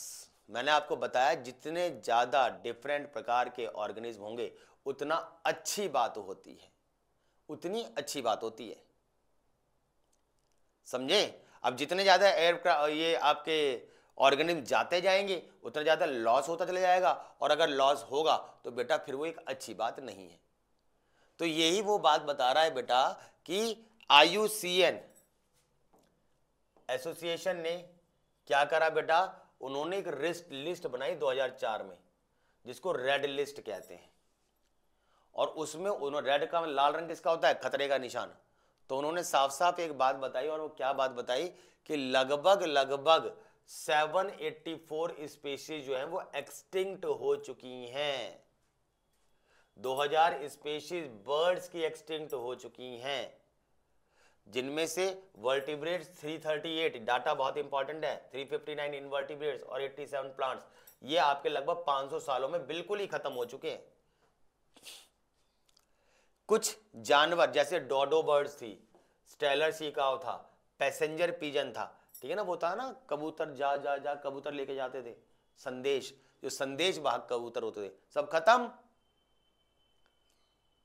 धीरे खत्म हो रहे हैं ना, एनवायरनमेंट चेंज हो रहा है तो उसमें बैड चेंजेस भी तो आ रहे हैं, उनको वो झेल नहीं पा रहे और उस जगह से खत्म होते चले जा रहे हैं। तो ये सब धीरे धीरे सब डिसअपियर होते चले जा रहे हैं। पॉइंट की बात ये है, अभी तो हमने कई सारी स्पीशीज पढ़ी भी नहीं थी, अभी तो हमने ये देखा ना कि अभी तो हमने सिर्फ इतनों के बारे में जाना है, अभी तो बहुत सारे हमने जान ही नहीं पाई हैं। और समस्या यह है कि उनके जानने से पहले ये शक दर्शाया जा रहा है कि उनके जानने से पहले वो खत्म ही हो जाएंगे, यानी तुम कभी जान ही नहीं पाओगे उनके बारे में, कभी तुम जान ही नहीं पाओगे। तुम्हें जानना था, पहले तुमने जानना था, उसे तुम्हें पता है कुछ होता है वहां ऐसा, तुम जब तक जानना चाहे तब तक वो पुरुष का उसका खत्म ही हो गई वो हमेशा, तुम कभी जान ही नहीं पाओगे। तो ये सब चीजें जो है बेटा वो दिखा रखी है कि बहुत सारी चीजें हैं जो हमें अभी जाननी थी और हमने अभी जान भी नहीं पाई। ये सब डाटा वही सब दिखा रहा है, इसलिए मैं देख रहा था कोई चीज रह तो नहीं रही। समझ में आई बात? ये क्लियर है बेटा? ठीक, ये साफ साफ बताता है लगभग 12% आपके बर्ड्स, लगभग 23% आपके मैमल्स, लगभग 32% आपके एम्फीबियंस और आपके 31% जिम्नोस्पर्म, ये वो प्लांट है जो थ्रेटेंड हैं। थ्रेटेंड मतलब ये बहुत जल्दी खत्म हो जाएंगे। डाटाबेस चैप्टर है, मैंने आपको बार बार बताया, क्या डाटा याद करना है वो मैं बता ही रहा हूं आपको। क्लियर है बेटा? कहानी समझ में आई? अब ये बायोडाइवर्सिटी का लॉस हो रहा है, ये बात हमें पता है कि भाई एक जगह पर अलग अलग प्रकार की वेराइटीज पाई जा रही हैं। अब मुद्दा ये आता है कि ये वेराइटीज, ये बायोडाइवर्सिटी ये खत्म हो क्यों रही हैं? इतने प्रकार के जानवर थे, पेड़ थे, पौधे थे, चिड़िया थे, कीड़े मकोड़े थे, सब थे, ये क्यों खत्म होते चले जा रहे हैं धीरे धीरे? तो इसके पीछे उन्होंने 4 कारण बताए हैं, 4 शैतानी कारण। इसलिए इन 4 शैतानी कारण को हम बोलते हैं एविल क्वार्टेट, 4 शैतानी कारण। पहला क्या है आपका? पहला है आपका हैबिटेट लॉस। पहला है आपका हैबिटेट लॉस। हैबिटेट लॉस का मतलब क्या होता है कि जो रहने की जगह है वो रहने की जगह ही खत्म हो जाए। समुद्र में मछलियां रह रही थी, मान लो अगर समुद्र ही खत्म हो जाए तो समुद्र में रहने वाली मछलियां कहां जाएंगी? वो तो वहां से खत्म। ऐसे इन्होंने एग्जाम्पल रेन फॉरेस्ट को लेके बताया हुआ है। इन्होंने बोला ट्रॉपिकल रेन फॉरेस्ट जो लगभग 14% से ज्यादा भी पृथ्वी का पार्ट कवर करता था, वो अब 6% से भी कम रह गया है। बहुत जल्दी खत्म हो रहा है। कितना बड़ा जंगल, इतना बड़ा जंगल अब केवल इतना बड़ा था, वो केवल इतना रह गया। तो इतने जगह के जो जानवर हैं वो तो इस जगह से चले जाएंगे, यानी इस जगह का लॉस हो गया कि नहीं हो गया? क्यों काटा गया बेटा? इसे क्यों काटा गया आपका? इसे काटा गया आपकी सोयाबीन की खेती के लिए। अमेज़न फॉरेस्ट है आपका, Amazon forest lungs of the planet कहते हैं। क्यों काट रहे हैं आपको? खेती के लिए, लकड़ी के लिए, रहने की जगह के लिए। और जब धीरे धीरे करके उसको काटते जाओगे काटते जाओगे काटते जाओगे तो क्या होगा? वो जंगल तो खत्म होता चला जाएगा। और जब जंगल खत्म होता चला जाएगा तो उस जगह के रहने वाले जानवर, पेड़ पौधे सब वहां से शिफ्ट हो जाएंगे। यही सब पैराग्राफ इसके अंदर समझाया हुआ है। चीजें क्लियर है बेटा? कोई भी कंफ्यूजन वाली बात हो तो बताओ। दूसरा आता है बेटा ओवर एक्सप्लॉयटेशन। यमुना नदी बहुत ही ज्यादा, मैं आपको बता रहा हूं, मैं दिल्ली की बात कर रहा हूं। दिल्ली में यमुना नदी, वजीराबाद एक स्पॉट है, तो वहां पे बहुत मुझे अपना बचपन की याद है, जब स्कूल के टाइम पे जाया करता तो उसमें भाई साहब मछुआरे रहते थे, मछलियां पकड़ी जाती थी, उसके किनारे बिल्कुल मेला लगता था, अच्छे से लोग बाग आते थे, स्नान करते थे, सब चीजें करते थे सब। अब तुम चले जाओ भाई साहब, वहां एक बंदा नहीं दिखता, और जो नदी का पानी बिल्कुल काला नजर आता है, वो नदी नहीं नाला नजर आता है। ओ भाई ये तो राइमिंग हो गई, पानी काला नजर आता है और नदी नहीं नाला नजर आता है। वाह, खैर चलो, तो अब मुद्दा समझ में आया आपको? तो अब उसमें जो रहने वाली, जैसे जैसे नाले का पानी मिला वैसे तो पॉल्यूटेड वाटर हो गया, और उस पॉल्यूटेड वाटर का रिजल्ट ये हो कि उस जगह के अंदर रहने वाली जो मछलियां थी वो वहां से धीरे धीरे धीरे शिफ्ट हो गई, खत्म। अब वहां कुछ नहीं पाया जा रहा, ना केकड़े पाए जा रहे, ना झींगा पाए जा रहे, ना मछली पाई जा रही, ना कुछ और पाया जा रहा, कुछ नहीं पाया जा रहा। तो उस जगह से उसका लॉस हो गया, इसी को बोलते हैं बायोडाइवर्सिटी। तो कभी भी बायोडाइवर्सिटी के लॉस के लिए जो जरूरत है उससे ज्यादा अपनी भूख को शांत करने के लिए उसका ओवर एक्सप्लॉयटेशन ना करें, क्योंकि ओवर एक्सप्लॉयटेशन के रिजल्ट ये होता है कि उस जगह से चीजें शिफ्ट हो जाती हैं। जैसे कि आपने 2G के बाद 3G बनाया, 4G बनाया, 5G बनाया, ये बात समझ में आया, टेक्नोलॉजी एडवांस हो रही है, पर बेटा इनका क्या? पैसेंजर पिजर का क्या? इंसान के द्वारा ओवर एक्सप्लॉयटेशन करी जा रही है बेटा। पानी में इतनी गंदगी छोड़ दी गई कि वहां के जानवर रहना मुसीबत हो रही है। हवा में इतनी रेडिएशन कर दी कि चिड़िया रह ही नहीं पा रही है वहां पर। तो ये सब क्या है? ये सब है ओवर एक्सप्लॉयटेशन बेटा। थर्ड जो रीजन आता है वो आता है बेटा एलियन स्पीशीज। एलियन स्पीशीज कौन सी होती है? एलियन स्पीशीज है जो बाहर की आयु स्पीशीज होती है, फॉरेन स्पीशीज। और ये जो बाहर की आयु स्पीशीज होती है, ये बाहर के आया हुआ जानवर, ये कैसा होना चाहिए? ये होना चाहिए बेटा पावरफुल।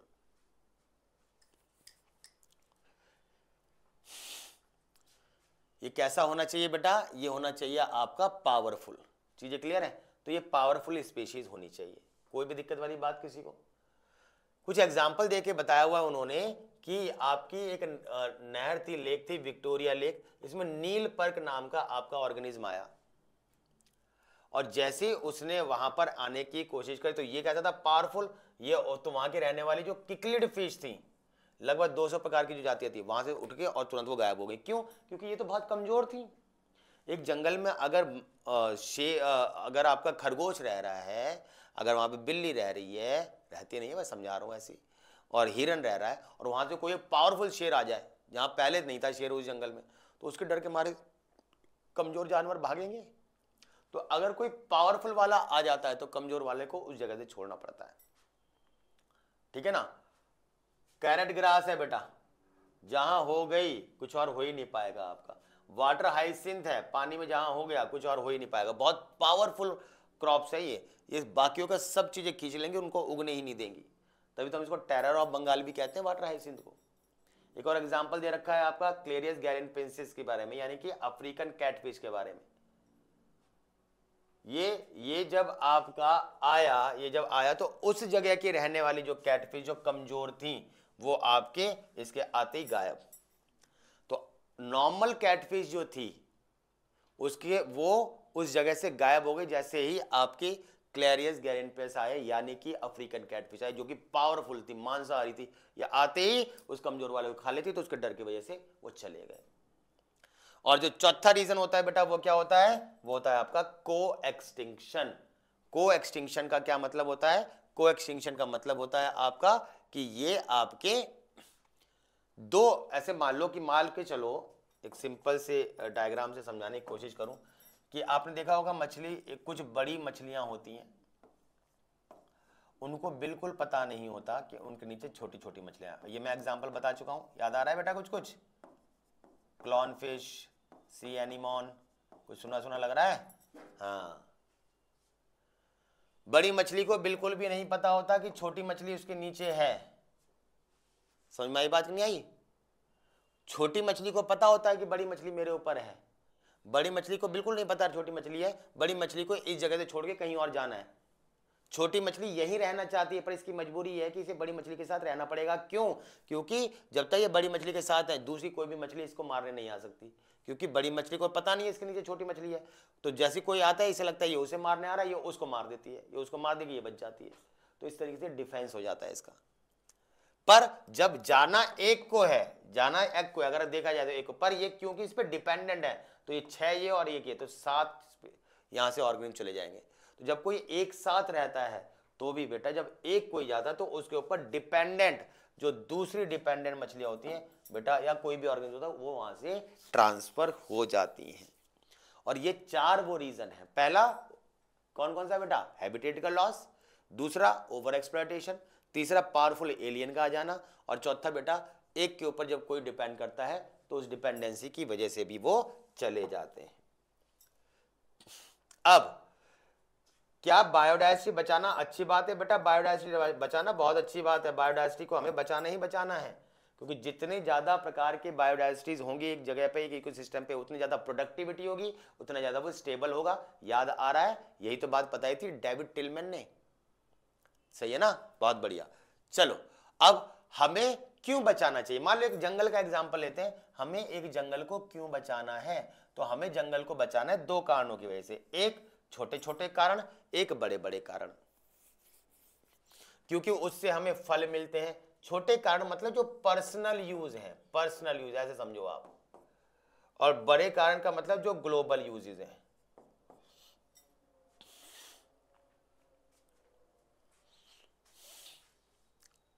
समझे आप? पर्सनल यूज कौन से होते हैं आपके? जैसे कि आपको उस जंगल से क्या मिलेगी बेटा? फल मिलेंगे, लकड़ियां मिलेंगी, रहने की जगह मिलेगी, और भी चीजें मिलेंगी, मेडिसिन मिलेंगी, पर्सनल यूजेस। बड़े बड़े रीजन क्या है जो ग्लोबल है, उससे ऑक्सीजन मिलेगी, हमारा ओजोन का होल फिलअप होगा, ओजोन प्रोटेक्ट रहेगा तो यूवी रेडिएशन से हम सब बच जाएंगे। ये जो बड़े बड़े रीजन है, ग्रीन हाउस इफेक्ट जो है वो देखने को नहीं मिलेगा और चीजें हैं। तो ये सब चीजें बड़े बड़े रीजन है, ये सब इसके कारण है, यही सब इसके अंदर बताया हुआ है। और जो तीसरा कारण बताया हुआ है बेटा वो है एथिकल। तो छोटे छोटे पर्सनल यूज, बड़े बड़े ग्लोबल यूज, और तीसरा एथिकल शिष्टाचार। भाई पेड़ को क्यों काटो, पेड़ भी तो एक जिंदा जानवर है, वो जिंदा ऑर्गेनिज्म है, उनमें भी तो ताकत आती है, उनमें भी तो जीवन है, उन्हें क्यों मार रहे हो आप, उनमें भी तो देवता निवास करते हैं, क्यों काट रहे हैं हम उनको। तो शिष्टाचार की वजह से भी हमें इसे नहीं काटना चाहिए। कुछ फिलोसॉफिकल, कुछ स्पिरिचुअल रीजंस हैं जो हमारी आस्था पर डिपेंड करते हैं, उसकी वजह से भी हमें इन्हें नहीं खत्म करना चाहिए और हमें इन्हें बचाना चाहिए। समझ में आई बेटा? कोई दिक्कत वाली बात बच्चे किसी को नहीं? बहुत बढ़िया।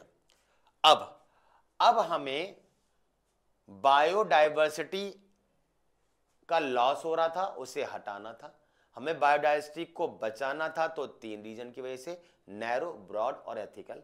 अब हम कैसे बचा सकते हैं? अब इसके ऊपर हमारी एनसीईआरटी क्या कहती है कि हम इसे कैसे बचा सकते हैं? तो हम इन्हें बचा सकते हैं 2 तरीके से, एक इन सिटू कंजर्वेशन और एक एक्स सिटू कंजर्वेशन।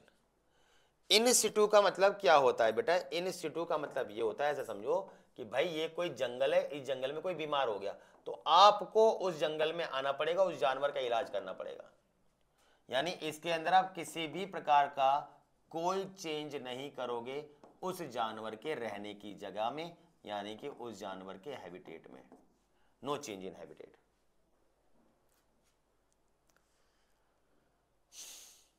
समझ में आई बात? किसी भी प्रकार का कोई चेंज नहीं करोगे उसके हैबिटेट में। तो अगर ऐसा कुछ होता है तो वो कहलाता है आपका इन सिटू कंजर्वेशन। कोई भी अगर आपकी एंडेमिक स्पीशीज है उसको आपको बचाना है। एंडेमिक कौन सी होती है बेटा? जो उसी जगह पर रहती है, confined to a particular area, और कहीं नहीं पाई जाती। जैसे आपके हॉट स्पॉट, ध्यान रखें बेटा, हॉट स्पॉट्स के बारे में बात चल रही है। इन हॉट स्पॉट्स में से आपके 3 हॉट स्पॉट्स कहां पाए जाते हैं? आपके इंडिया में। कौन कौन से? वेस्टर्न घाट श्रीलंका वाला एरिया, इंडो बर्मा वाला एरिया, और आपका हिमालय एरिया वाला। हॉट स्पॉट्स क्या होते हैं बेटा? हॉट स्पॉट्स वो एरियाज होते हैं जहां पर मैक्सिमम बायोडाइवर्सिटी पाई जाती है, यानी वहां पर बहुत ज्यादा प्रकार के आपके ऑर्गेनिज्म पाए जाएंगे, अलग अलग वेराइटीज के, उनको बोलते हैं हॉट स्पॉट्स। ऐसे इंडिया में 3 ही हैं। वेस्टर्न घाट श्रीलंका वाला एरिया, वो जो रास्ता है वहां पे बहुत प्रकार की वेराइटीज पाई जाती है। इंडिया और बर्मा वाला जो रास्ता जा रहा है आपका, और आपका हिमालय वाला एरिया। सही ना? यहां पे कुछ भी होगा आपको जाके वहां पे चीजें सही करनी होंगी। समझ में आई बात? ठीक है ना? कोई कंफ्यूजन? और आपको काउंटिंग याद रखनी है। बायोस्फीयर्स कितने हैं बेटा? हमारे 14। यहां कुछ होगा आपको वहीं सही करना होगा। नेशनल पार्क में कुछ होगा वहीं जाके सही करना होगा। वाइल्ड लाइफ सेंचुरीज है वहां जाके सही करना होगा। डाटा आपको नहीं छोड़ना है। सेकंड ग्रुप में कहीं कुछ प्रॉब्लम होगी। सेकंड ग्रुप्स क्या होती है बेटा? ऐसे एरिया जो वर्शिपिंग के लिए रेस्पॉन्सिबल होती है, जहां पे पूजा पाठ करी जाती है, वहां पे नॉर्मल लोगों को जाना अलाउ नहीं होता है। जैसे कि आपके ये खासियत जैंता मेघालय वाला एरिया जो पहाड़ी एरिया है आपका, अरावली हिल्स जो राजस्थान में है, वेस्टर्न घाट का एरिया हो गया, कर्नाटका का कुछ एरिया हो गया, महाराष्ट्र का एरिया हो गया, आपका सरगुजा एरिया हो गया, बस्तर का एरिया हो गया, मध्य प्रदेश का है जो, ये सब आपके सेक्रेड ग्रुप्स हैं। सेक्रेड ग्रुप्स का मतलब क्या हो गया? यहाँ पे पूजा पाठ करी जाती है, यहाँ बाहर के लोगों का कतई अलाउ नहीं है, क्योंकि बाहर के लोग जाएंगे वहां गंदगी फैलाएंगे, कुछ भी नहीं तो चीजें डिस्टर्ब करेंगे, और वहां पूजा पाठ होती है, वहां पे किसी भी तरीके के बाहर के लोगों की अलाउ नहीं है। पर अगर वहां कुछ प्रॉब्लम हो गई तो वहां से लोग कभी बाहर नहीं आते, वहां जाके चीजों को सही करा जाता है। तो ये सब इन सिटू कंजर्वेशन है। दूसरा क्या होता है? Ex situ conservation. यहां पर कोई प्रॉब्लम हुई किसी को, तो अब क्या होगा? जब प्रॉब्लम हुई तो कोई जानवर को अगर वहां प्रॉब्लम हो रही है तो उस जानवर को लेके आया जाएगा, कहीं पर रखा जाएगा, वहां उसका इलाज किया जाएगा, इलाज पूरा होने के बाद फिर वापस शिफ्ट कर दिया जाएगा। तो जहां पर चेंज इन हैबिटेट्स होता है, यानी कि लिविंग प्लेस, उसको बोलते हैं हम एक्स सिटू कंजर्वेशन। चीजें क्लियर है? कोई प्रॉब्लम वाली बात किसी को? Ex situ conservation. जैसे बेटा चिड़ियाघर, जूलॉजिकल पार्क, चिड़ियाघर में कोई जानवर वहां नहीं रखते, चिड़ियाघर में कहीं और से लाया जाता है, वो बीमार होता है, कुछ और होता है, उसको वहां रखा जाता है, सही हो जाता है, फिर छोड़ देते हैं। जो आपके सफारीज होती हैं, जंगल सफारीज, यहाँ के जानवर आपके जो हो गए, बोटेनिकल गार्डन्स हो गए, ये सब आपके जो होते हैं ये होते हैं आपके, ये रखी जाती हैं। क्रायो प्रिजर्वेशन कहीं से लाया, किसी की भी माइक्रोस्कोपिक या कोई सीड, कोई स्पर्म, कुछ भी प्रिजर्व करना है तो कहीं से लेके आते हैं, वहां पे रखते हैं उसको। वो वहीं का नहीं होता, कहीं और से लेके लाया जाता है। और कहीं और से लाया जाए, जगह चेंज करें, उसी को हम क्या कहते हैं बेटा, एक्स सिटू कंजर्वेशन। जैसे हम सीड बैंक्स वगैरह में देखते हैं, स्पर्म बैंक्स में देखते हैं। चीजें क्लियर है बेटा? वहां पे बीज और स्पर्म कहीं और से लाके रखा जाता है ताकि कहीं कोई इमरजेंसी में जरूरत पड़े तो उसका इस्तेमाल कर लिया जाए। ठीक है बेटा, अब आ जाओ आगे। अब इनके ऊपर मीटिंग्स की बात आती है तो बेटा सबसे पहली जो मीटिंग हुई थी वो हुई थी बेटा 1992 में। वो हुई थी कहाँ, रियो दे जेनेरियो जगह है हमारा, वहां पे आपका ये हुआ था आपका। और इन्होंने बोला था कि यार हमें जंगल को बचाना चाहिए, हमें संस्कृति का ध्यान रखना चाहिए, पर्यावरण सही रखना चाहिए। इन्होंने बोला, 5-6 कंट्रीज ने पार्टिसिपेट किया। उन्होंने बोला हम क्या करेंगे। फिर जब धीरे धीरे पता लगा बेटा कि प्रलय आएगी तो प्रकृति अपने आप को बैलेंस करती है, तो जिन लोगों ने अपने रिसोर्सेज को संभाला, जिन लोगों ने अपने कंजर्वेशन को संभाला, उन वहां पे ज्यादा इफेक्ट नहीं पड़ा। जिन्होंने नहीं संभाला वो भूकंप में तबाह, बाढ़ में तबाह। फिर तुरंत दोबारा से जब मीटिंग हुई, कब बेटा, कब हुई मीटिंग आपकी, 2002 में, जिसका नाम क्या था बेटा, वर्ल्ड समिट, जो कहां हुआ था आपके जोहान्सबर्ग में। तो वो जो 5-6 कंट्रीज ने पार्टिसिपेट किया था बेटा, अब कितने कंट्री ने पार्टिसिपेट किया, 190 कंट्रीज ने। तो उन्हें पता लग गया प्रकृति का ख्याल रखना बहुत ज्यादा जरूरी है। और इस तरीके से 2010 के बाद से लगभग सभी लोग बायोडायवर्सिटी के ध्यान पर अपने को फोकस रखने लगे हैं। तो this is all about our this particular chapter. इस चैप्टर के अंदर बेटा आपको डाटा याद रखना है, जरूर आएगा, जरूर आएगा और जरूर आएगा। मैंने इस चैप्टर को सम अप करके वन शॉट में समझाने की कोशिश करी है। थ्योरी वाइज ये हो गई, अब हम जरा क्वेश्चन पर फोकस करते हैं। चलिए फिर क्वेश्चंस चालू करते हैं बेटा। अब इसके कुछ 2-4 सैंपल देखते हैं क्वेश्चंस के, किसी तरीके से कैसे कुछ क्वेश्चंस पूछे जाते हैं। डाटा पे देखो कैसे भी क्वेश्चन पूछा जाएगा। डाटा पे तो सीधे सीधे पूछेगा बर्ड्स कितने हैं, इनवर्टिब्रेट्स कितने हैं, मॉसेस कितने हैं, रेप्टाइल्स कितने हैं, कुछ भी पूछेगा। जो डाटा मार्क करा उसमें सीधे सीधे क्वेश्चन पूछेगा कि वर्ल्ड में कितने % हैं, इंडिया में कितने हैं, कितने आपके एक्सटिंक्ट हो चुके हैं, कितने बचे हैं। जो भी डाटा मार्क करवाया है उसमें से कुछ भी पूछ सकता है। हाँ, लैंग्वेज के बेसिस पे कुछ क्वेश्चंस के एग्जांपल देने की कोशिश करता हूं ताकि आपको थोड़ा रूल आउट हो जाए, और फिर आपको पाई चार्ट की ट्रिक बताऊंगा। अब ये क्वेश्चंस कर लेते हैं कुछ, और इसी के बाद फिर पाई चार्ट की ट्रिक बताता हूं कि वो पाई चार्ट आपको याद कैसे करने हैं। पाई चार्ट बहुत ही ज्यादा इंपॉर्टेंट है, स्पेशली आपके एंट्रेंस पॉइंट ऑफ व्यू से बहुत ही ज्यादा इंपॉर्टेंट। तो जरा हम उसको जरा समझते हैं बेटा। पहले क्वेश्चन देखते हैं, which of the following is an example of alien species invading a new ecosystem resulting in biodiversity loss.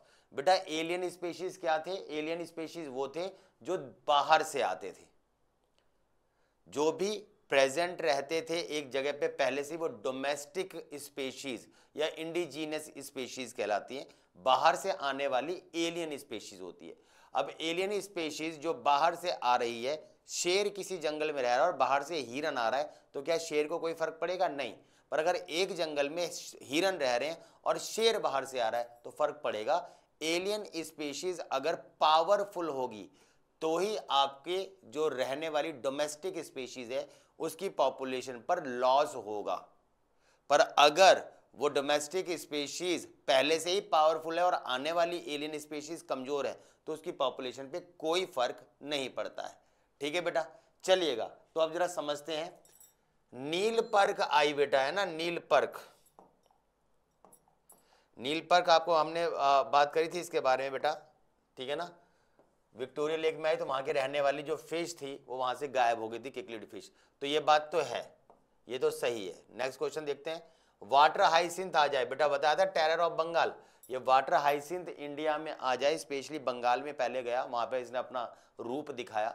तो जहां ये प्रेजेंट हुआ उसकी जगह पे फिर कोई और नहीं हो पाया पौधा, तो यस ये भी लॉस करवाने के लिए रेस्पॉन्सिबल है।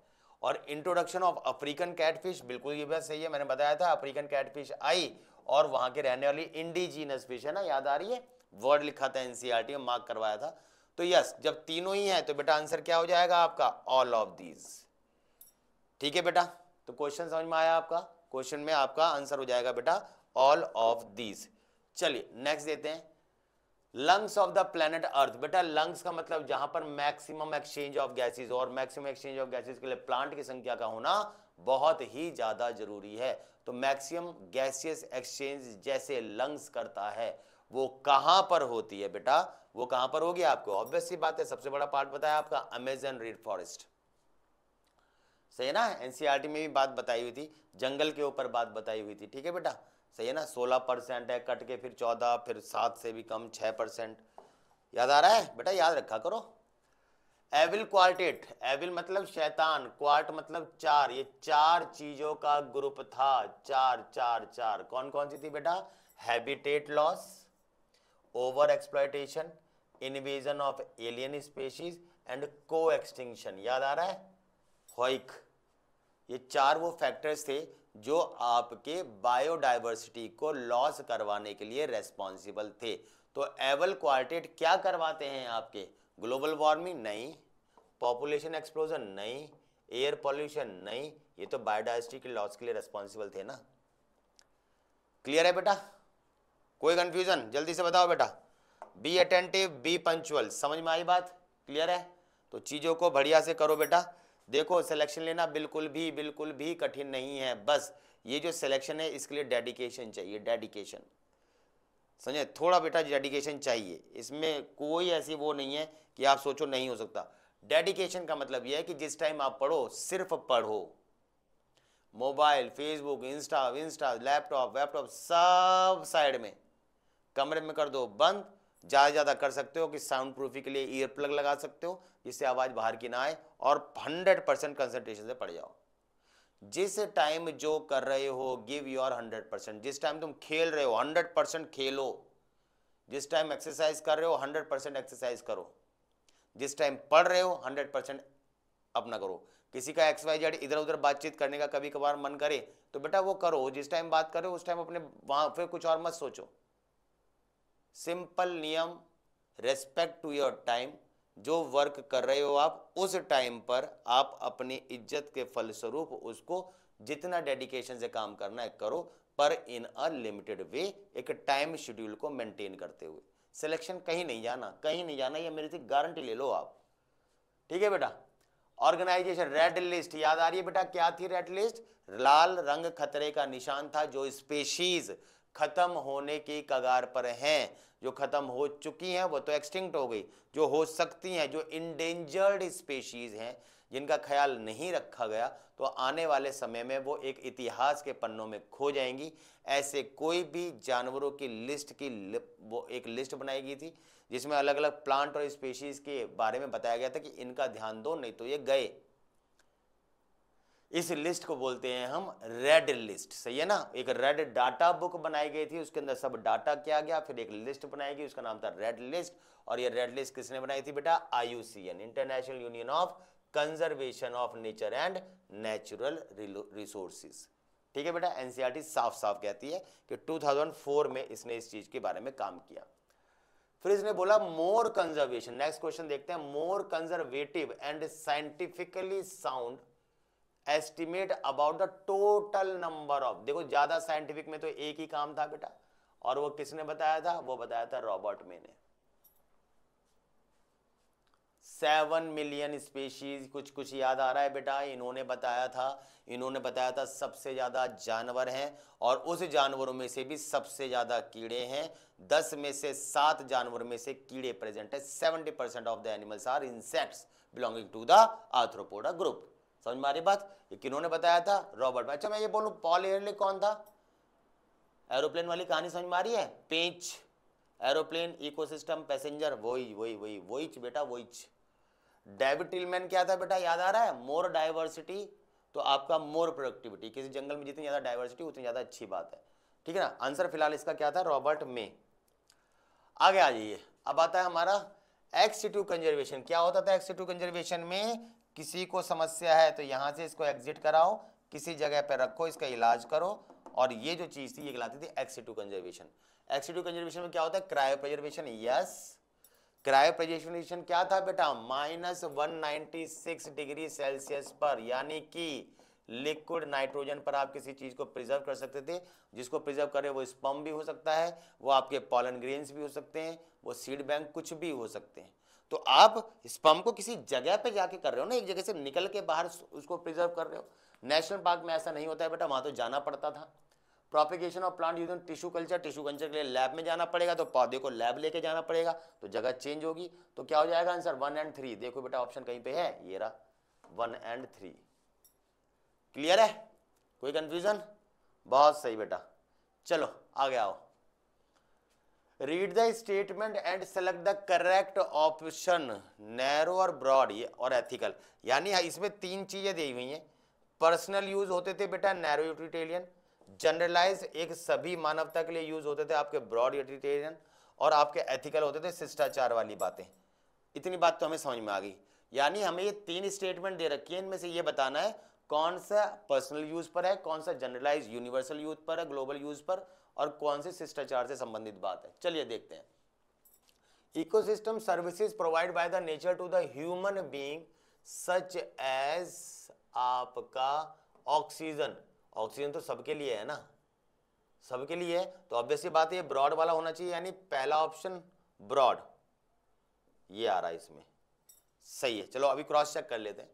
Direct economically benefit derive from the nature human being सच, ये पर्सनल यूज हो गया बेटा, दवाई तुम खा रहे हो है ना, पर्सनल यूज खाना तुम खा रहे हो, तो पर्सनल यूज हो गया सेकंड, यही मैच होना चाहिए, यही आंसर होगा। फिर भी थर्ड देख लेते हैं। Every species has an intrinsic value, सबके अंदर जीवन है, सबके अंदर प्राण है, सबके प्राणों की चिंता करनी चाहिए। ये सब कौन सी बातें होती हैं? एथिकल। बेटा बिल्कुल सही बात है, आपका ऑप्शन बी होगा, सही है। सबके प्राणों की चिंता करो, दर्द सबको होता है, क्यों किसी पेड़ को काटो, उनके भी तो जीवन है, उनका भी तो प्राण है, सही है। ये सब आपके एथिकल बातें हैं। नेक्स्ट क्वेश्चन बेटा, हॉट स्पॉट। हॉट स्पॉट्स वो जगह होती हैं जहां पर मैक्सिमम बायोडाइवर्सिटी होती है, मैक्सिमम, बहुत सारे प्रकार के प्राणी पाए जाते हैं, उनको हम क्या कहते हैं? वो कहलाता है आपका एथिकल वाला। अब मुद्दा ये है कि ये जो एथिकल वाला है इसमें देखें तो इसमें अभी बात यह है कि ये जो डाइवर्सिटी पाई जा रही है इसमें उसे एडवर्स कंडीशन का भी अगर सामना करना पड़े तो वो उस एडवर्स कंडीशन में भी बहुत अच्छे से सस्टेन करती है। आ रही है बात समझ में? तो हम ऑप्शंस में देखते हैं, presence of universal species and stability, नहीं ऐसा तो कुछ नहीं है, नंबर के ऊपर बात होती है, ये रे नंबर के ऊपर 3, यानी ए तो होगा नहीं, अब बी सी डी में से answer. Number of endemic species and degree of threat, ये तो होता है भाई, मतलब एडवर्स कंडीशन को फेस करते हुए भी नंबर ज्यादा होने चाहिए। Number of dominant species and stability, नहीं बेटा ऐसा कुछ भी नहीं है। नंबर ऑफ रेयरेस्ट, ये भी नहीं पाई जाती, तो बेटा बी ही ऑप्शन होगा आपका। क्लियर है? सही है ना मेरे लाल? चलिए तो अब समझते हैं बेटा अपने पाई चार्ट को समझने की जुगाड़। जो हमारा पाई चार्ट है, अब उस पाई चार्ट को समझते हैं। इन पाई चार्ट में 3 पाई चार्ट दे रखे हैं और इन पाई चार्ट में ये बताया हुआ है कौन से ज्यादा है कौन से कम। समझ में आ रही बात? तो आपको जो ध्यान रखना है वो ये ध्यान रखना है कि आपको ये डिक्रीजिंग ऑर्डर में याद रखना है, डिक्रीजिंग ऑर्डर, कि सबसे ज्यादा फिर कम कम कम कम कम, सबसे ज्यादा कम कम कम कम, सबसे ज्यादा कम कम, ऐसे करके। तो ये ज्यादा है, ये सबसे कम, ये ज्यादा है इधर सबसे कम, ये ज्यादा है इधर सबसे कम, तो ऐसे ये बात याद रखनी है। अब कैसे याद रखोगे? तो सबसे पहले इनवर्टिब्रेट्स, इनवर्टिब्रेट्स के बारे में बात करते हैं। सही है बेटा? इनवर्टिब्रेट वर्टिब्रल कॉलम जिनमें नहीं होती है बेटा, है ना, ठीक है। तो इसको कैसे करेंगे? देखो सबसे ज्यादा आई दिख रहा है हमको, सबसे ज्यादा हमको आई वाला पोर्शन दिखाई दे रहा है। फिर उसके बाद देखो ये अदर्स वाला, ये शेड उससे छोटा हो गया, उससे छोटा एम वाला, उससे छोटा सी, तो क्या हो गया? आई ओ एम सी। तो अब इसको ट्रिक कैसे याद रखेंगे? आई ओन माई कार, मैंने अपनी खुद की कार ले ली, मेरे पास है, कोई दिक्कत वाली बात ही नहीं है, ठीक है ना। तो insects, other animals, Mollusca, crustaceans, मेरे हिसाब से कोई प्रॉब्लम नहीं होनी चाहिए किसी को। फिर वर्टिब्रेट्स के बारे में बात करते हैं जिनके अंदर वर्टिब्रल कॉलम पाई जाती है। तो उसमें देखो सबसे ज्यादा हमें क्या दिख रहा है? आपका फिश होती है आपकी। उसके बाद आपको ध्यान रखना है ये बर्ड्स होती हैं।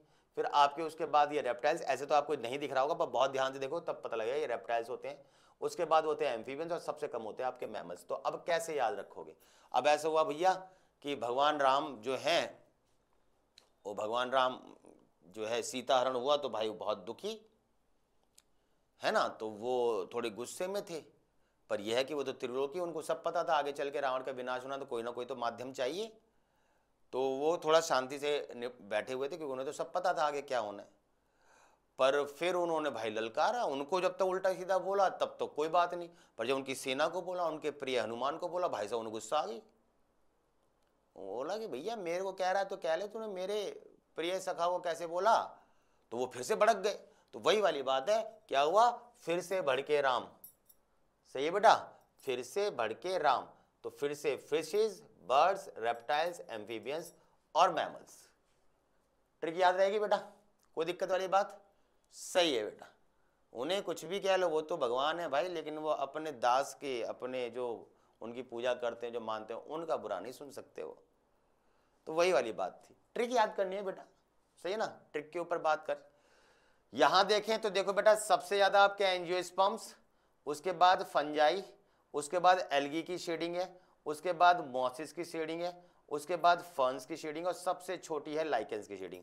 तो ये तो आपकी, इसमें अब लग ऐसा रहा कुछ अजीब सा नाम है, पर हमने बनाया कुछ ऐसा कि बेटा हम जा रहे थे, हम छोटे से थे, मैं 5-7 साल का बच्चा था, सही ना, मैं रास्ते में जा रहा हूँ तो एक आंटी मेरे से ऐसे मजे ले रही, ऐसे मजे करे मतलब मेरे को छेड़ रही, सही ना। तो मुझे भाई, मैं अपनी माँ का बहुत लाड रहा, मैंने मम्मी को बताया, मम्मी ऐसे ऐसे वो आंटी मेरे से मजे ले रही थी, मेरे को ना ऐसा उल्टा सीधा सुना रही थी और हंस रही थी मेरे ऊपर। मम्मी को गुस्सा आया, समझ में आई बात?